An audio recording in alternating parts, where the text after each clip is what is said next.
Jean-Jacques Rousseau dhe kontrata sociale. Idetë politike të Rousseauit lidhen me termin kontratë. Si fjalë, ajo është huazuar nga fusha e ekonomisë dhe marrëdhënieve midis njerëzve.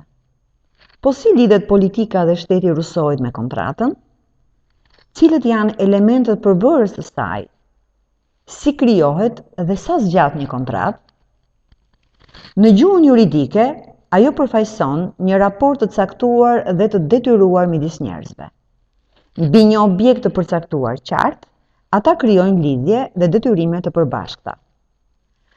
Kontrata është e domosdoshme sepse vetëm në këtë mënyrë shoqëria mund të drejtohet mbi bazën e ligjit dhe të vullnetit të përgjithshëm me të cilën nënshkruhet ajo.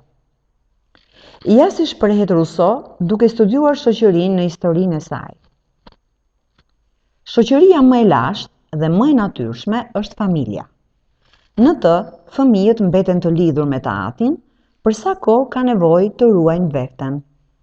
Me zhdukjen e kësaj nevoje, lidhjet e natyrshme priten.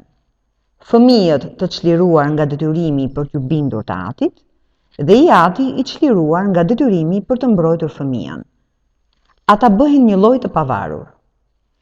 Edhe nëse vazhdojnë të jetojnë bashkërisht, kjo bëhet në mënyrë vullnetare dhe jo të natyrshme.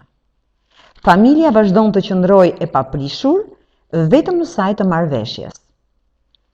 Meqense asnjë njeri nuk ka pushtet natyrshëm mbi njerëzit e tjerë, dhe me që forca nuk mund të krijojë të drejtën, baza e çdo pushteti të ligjshëm midis njerëzve mbetet marrëveshja mes tyre.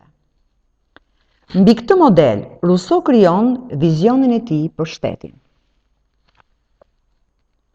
Le të vazhdojmë diskutimin përmes skemës së mëposhtme. Do të diskutojmë mënyrën si krijohet kontrata, raportin e saj me palët që nënshkruajnë dhe rezultatin përfundimtar. I përgjigjemi pyetjeve: sa e rëndësishme është kontrata në marrëdhëniet politike në shoqëri? Sa zgjat një kontratë mes njerëzve dhe politikës? A ka marrëveshje të përjetshme mes tyre?